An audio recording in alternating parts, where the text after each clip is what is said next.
Bonjour, je voudrais aborder dans cette vidéo la vie d'un saint de plus qui a vécu à l'époque où l'Empire romain d'Occident venait de tomber. Rappelons qu'on estime que la chute de l'Empire romain d'Occident c'est 476 lorsque le dernier empereur, Romulus Augustule, qui n'était qu'un enfant, perdit son pouvoir au profit d'un chef germanique. Ce furent alors des temps difficiles puisque ce qui était remplacé, ce qui était le droit romain fut remplacé peu à peu par autre chose, l'arbitraire de certains princes, de certains monarques absolus, venant des Francs, des Burgondes, etc. Tous ces Goths qui venaient de l'Est. Les autorités romaines ayant disparu, eh bien, la culture et aussi l'autorité commencèrent à se rétracter, d'abord auprès des évêques, dont certains furent extraordinairement grands. Je pense à Saint Grégoire le Grand, Saint Grégoire Ier, pape, mais qui fut, avant d'être pape, moine, parce que, d'abord, il y eut comme protection pour la culture antique, mais aussi eh bien, pour que se transmette le christianisme, les monastères, et en particulier les monastères bénédictins. C'est à cause de cela que saint Benoît de Nursie est considéré encore actuellement comme le père de l'Europe. Sans ces monastères qui ont gardé précieusement la culture, l'Europe aurait mis beaucoup plus de temps à se relever.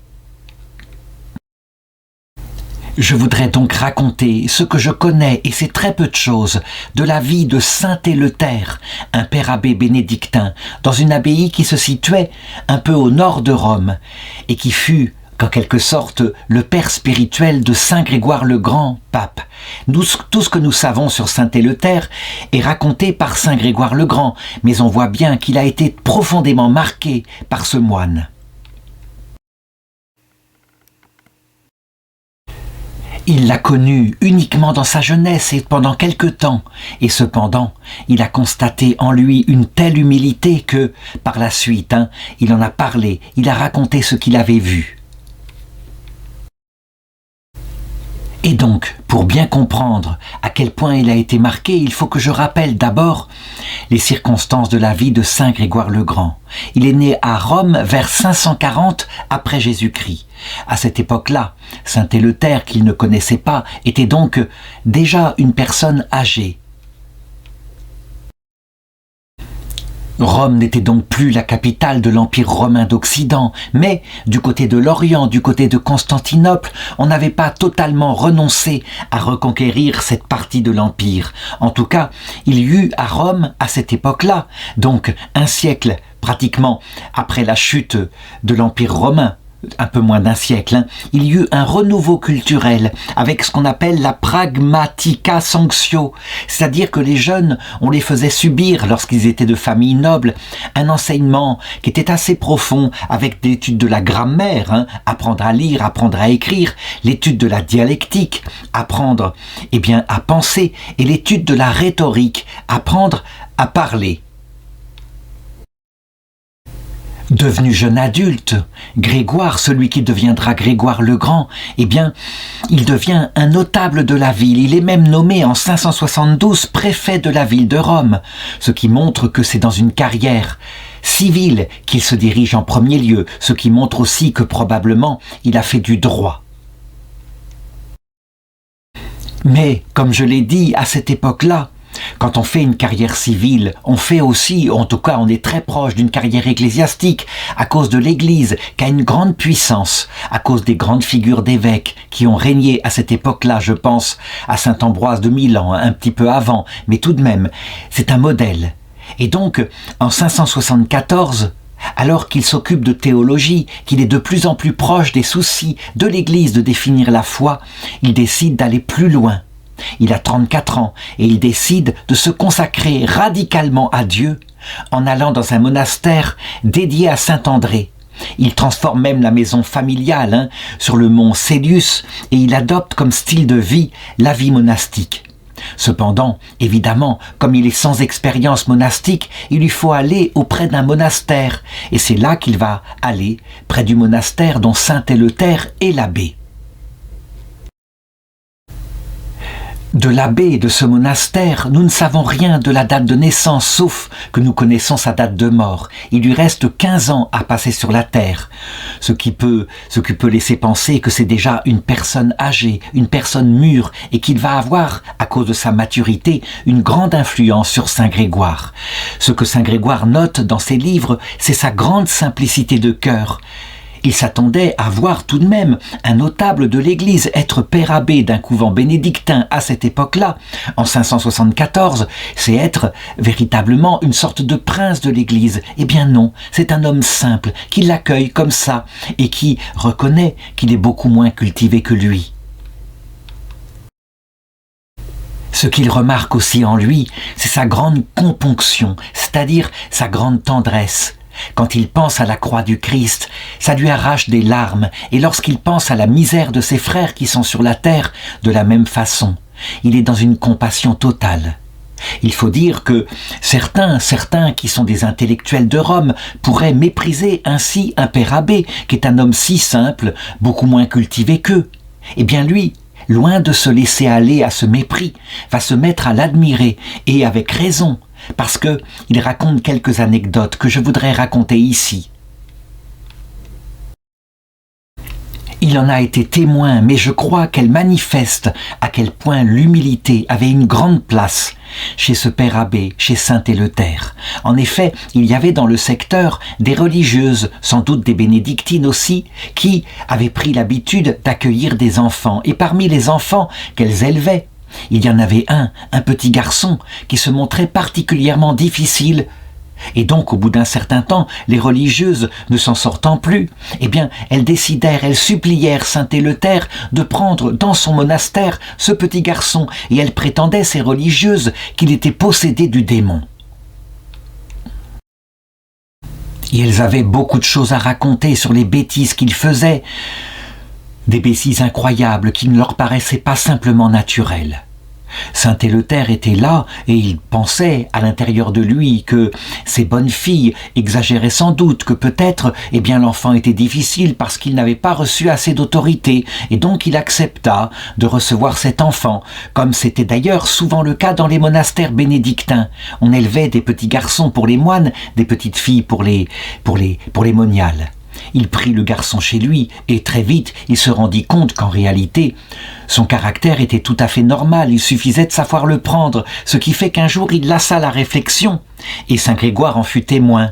Il est clair que le démon a voulu se moquer de ces bonnes filles, il parlait des religieuses, car depuis que cet enfant est parmi les serviteurs de Dieu, l'esprit infernal n'ose plus s'approcher de lui.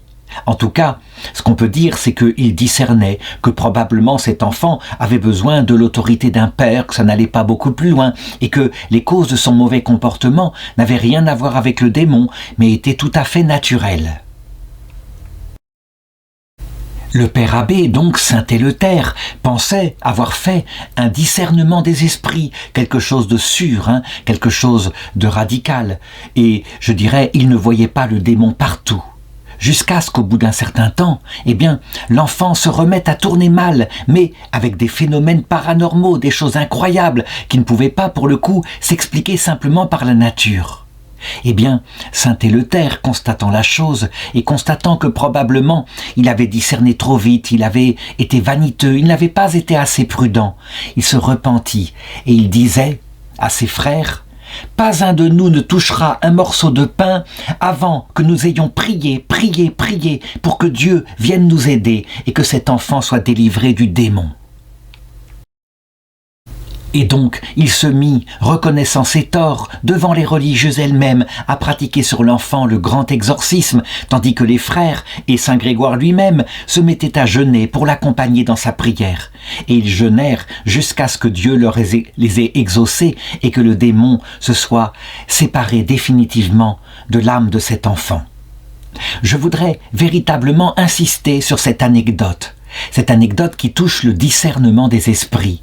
Nous le savons, il arrive que des phénomènes de ce genre puissent être dus à plusieurs causes, et c'est toute la difficulté.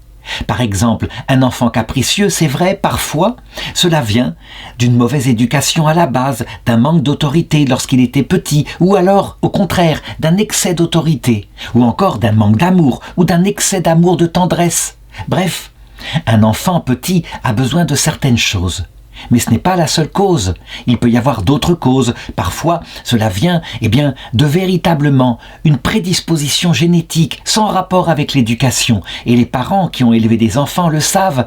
Un enfant qui a reçu la même éducation que son frère peut très bien ne pas aller. Et là, pour le coup, ça vient d'une racine qui est en lui, qui dépasse l'éducation des parents. Donc là, ce sont des causes naturelles et il y en a bien d'autres. Et puis, parfois, cela vient vraiment d'un démon. Un démon qui s'empare d'un enfant pour une raison ou pour une autre, qui l'entraîne vers le mal. Sans compter, et ça c'est un discernement de plus qui nous vient de la théologie gaélique, sans compter les âmes de ceux qui sont errants, les âmes errantes entre ce monde et l'autre, qui peuvent très bien apparaître à un enfant dans sa chambre, l'effrayer, le conduire à un comportement bizarre. Les âmes errantes ne sont pas des démons, mais il faut être assez ouvert pour pouvoir en parler, même si la théologie scolastique a nié l'existence de ces âmes, tandis que la théologie gaélique, elle, l'a toujours affirmé. Certaines âmes, disait le pape Benoît XVI dans son encyclique Spe Salvi, au numéro 44-45, sont entre ce monde et l'autre, dans un lieu où elles n'ont pas encore été jugées, elles n'ont pas encore reçu la sentence finale. Et puis parfois, l'épreuve d'un mauvais garçon qui se comporte mal peut venir de Dieu, peut venir véritablement de quelque chose que Dieu envoie, parce qu'il veut apprendre quelque chose à son âme, et donc des bons anges. Bref, le discernement n'est pas facile, et il faut toujours garder dans son cœur, lorsqu'on est chargé de ce discernement, une humilité profonde, être capable de reprendre son jugement. Eh bien, tel était le cas de saint Éleuthère, véritablement, et c'est ce qui marqua le plus saint Grégoire. Il ne lui reprocha pas de s'être trompé dans son discernement, mais il admira son humilité. Je pense, par contre, et par comparaison, au comportement actuel, en 2025 où je fais cette vidéo, au comportement intransigeant qu'une génération, celle de mai 68, a envers les petites erreurs de discernement qu'on a vues chez des saintes mystiques parfois. Je pense par exemple à cet article du journal La Croix sur sœur Odile Dupont, sœur Marie, la fondatrice des sœurs de Bethléem, une jeune femme pieuse, d'une famille chrétienne, et qui, effectivement, fonda une communauté extraordinaire, un peu des Chartreuses, qui vivaient de la prière, dans l'obéissance à Dieu et à la Vierge Marie. Or, un jour, sœur Marie, c'était son nom de religion, fit une erreur de discernement.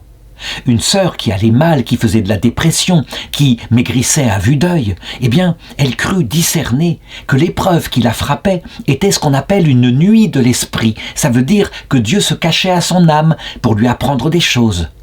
Alors qu'en réalité, manifestement, cette religieuse-là n'était pas faite pour être religieuse, elle était faite pour se marier. C'était une épreuve liée à une mauvaise vocation, elle s'était orientée dans un mauvais chemin. Elle fit donc cette erreur plusieurs années, jusqu'au moment où, allant de plus en plus mal, on se décida, sur l'avis des médecins, à faire sortir cette sœur du monastère, et là, elle se requinqua, fut guérie, se maria, et tout alla bien. Eh bien, on est là encore, et on reproche à sœur Odile Dupont, bien après son décès qu'eut lieu en 1999, cette erreur de discernement qui est factuelle, comme si elle aurait dû être infaillible. Elle n'était pas infaillible, mais, on le constate, la génération suivante montre beaucoup d'orgueil, très peu de miséricorde, et ne reconnaît pas, par exemple, les 99% de cas où sœur Odile Dupont, par contre, ne se trompa pas.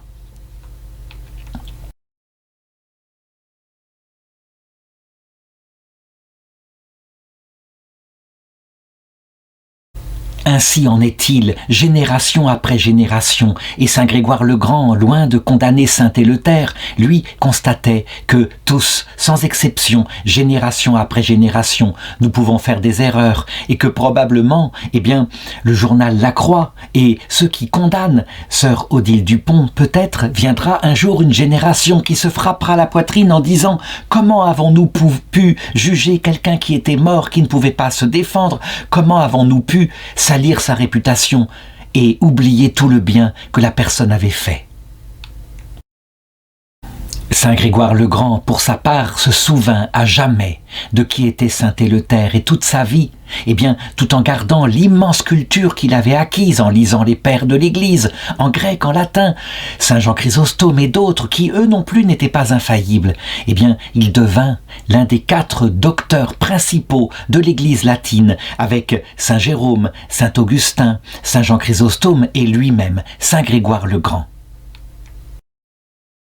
Par la suite, il fut même unanimement par l'Église de Rome élu pape. Oui, il fut un grand pape de l'Église catholique. Et, on peut le dire, s'il n'avait pas eu dans sa jeunesse saint Éleuthère, ce petit moine, ce moine si humble, capable de reconnaître ses erreurs, ce moine qui du coup, à cause de sa grande humilité, faisait des miracles. Oui, il y eut des miracles autour de lui et saint Grégoire les raconte, ce qui prouve à quel point au-delà de la faillibilité de saint Éleuthère, ce qui plaisait à Dieu, c'était sa grande humilité. Si saint Grégoire le Grand n'avait pas eu saint Éleuthère, il n'aurait peut-être pas été le saint que nous connaissons.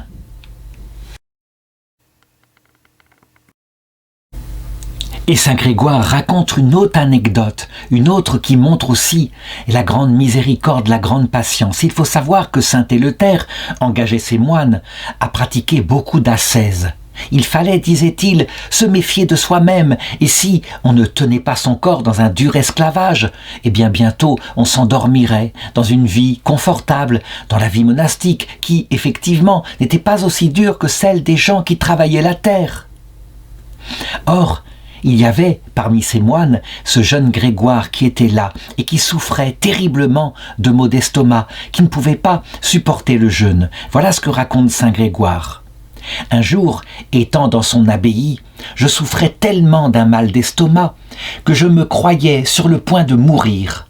Or, le samedi saint, jour pendant lequel tout le monde doit jeûner, parce que la résurrection n'a pas encore eu lieu, ma maladie ne me le permettant pas, j'allais vers saint Éleuthère, mon père abbé, dans son oratoire, le priant de m'obtenir, par son intercession, de pouvoir jeûner ce jour-là.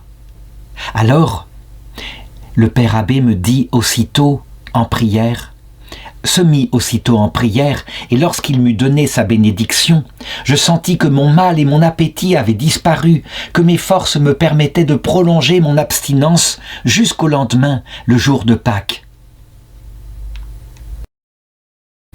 Ce miracle qui touchait l'intimité de saint Grégoire le Grand le marqua énormément parce qu'il sut que son discernement était juste. Il ne s'était pas trompé en ne méprisant pas ce père abbé si humble, mais que, en l'admirant pour sa grande humilité, lui qui ne s'attribuait aucune vertu, il l'admirait comme Dieu l'admirait, sinon jamais Dieu ne l'aurait exaucé.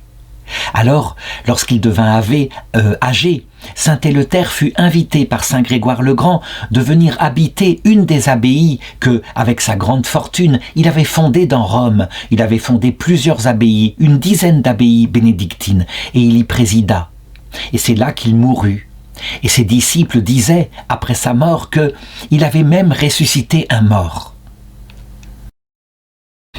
Et saint Grégoire le Grand de conclure, toujours plein d'admiration pour cet homme qu'il considère comme saint et, je dirais, qu'il a canonisé finalement par ses écrits. Éleuthère était un homme si simple et d'une pénitence si grande, d'une très grande dureté contre lui, mais d'une très grande miséricorde pour le prochain, qu'il ne faut pas douter que Dieu Tout-Puissant, l'ait toujours exaucé, dès qu'il pleurait à cause de sa grande humilité. Je voudrais terminer cette vidéo en racontant ma propre expérience. Je crois avoir dans ma jeunesse rencontré une expérience analogue à celle de saint Grégoire le Grand, avoir rencontré un moine de la même trempe que saint Éleuthère. Il s'appelait le père Emmanuel de Floris. Il était père abbé, du moins, oui, on peut le dire, responsable d'une série d'ermitages du côté de Montmorin dans les Alpes.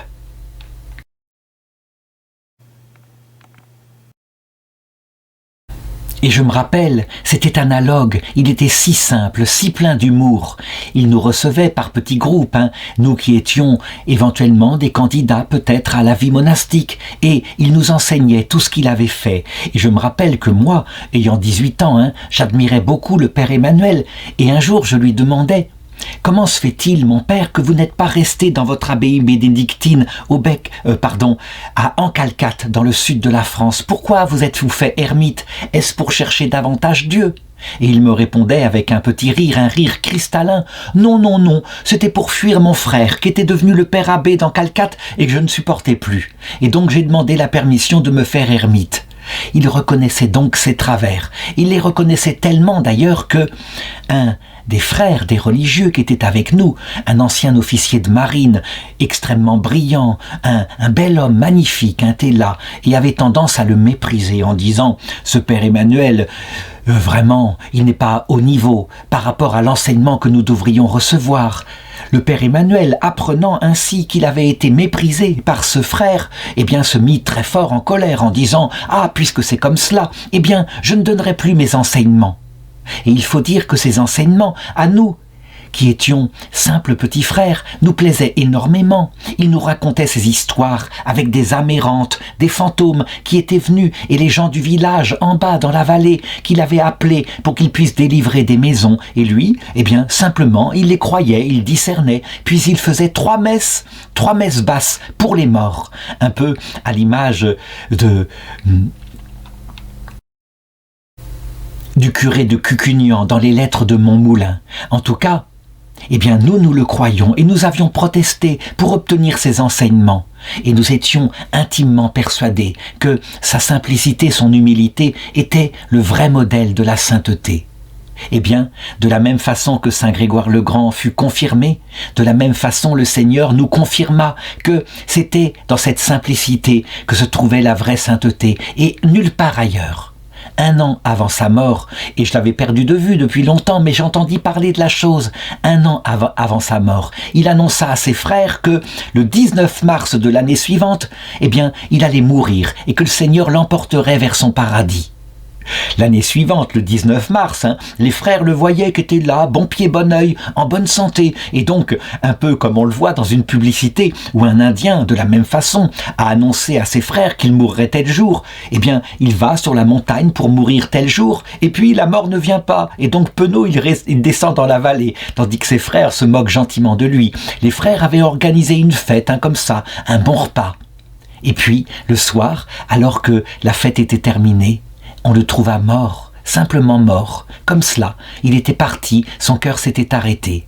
Et ensuite, autour de son corps, qu'on exposa, et les gens vinrent voir sa dépouille, il y avait ces parfums de violette et de rose mêlés, parfums célestes, la violette symbolisant l'humilité, la rose symbolisant la charité. Est-ce à dire que le père Emmanuel est allé tout droit au ciel ? J'aime à le croire, qu'il est l'image vivante de saint Éleuthère dont je parle ici. Et peut-être, j'ose espérer que c'est par son enseignement, en particulier celui sur le purgatoire, celui sur les âmes errantes, que la théologie que j'ai élaborée, qui parle des 6 degrés du purgatoire, la terre suivie du passage de la mort où on peut rester parfois quand on n'est pas prêt, suivi de la venue du Christ, c'est un purgatoire brûlant, suivi, quand on est sauvé, de ces 3 purgatoires mystiques que décrit sainte Catherine de Gênes, où notre cœur passe de la joie à la nuit de l'esprit, de manière à acquérir une totale humilité. J'ose espérer que ces 6 degrés du purgatoire qui se terminent par le 7e ciel, la vision béatifique, qui n'est pas un purgatoire, ça vient en partie de lui. Et donc que cet humble moine aura fait avancer pour l'avenir peut-être, selon la bénédiction de l'Église, si elle arrive, la théologie catholique, l'eschatologie. C'est possible. Comme pour Grégoire le Grand, finalement, on peut le dire, sans la rencontre avec saint Éleuthère, aurait-il pu donner de tels enseignements à l'Église? Peut-être que non.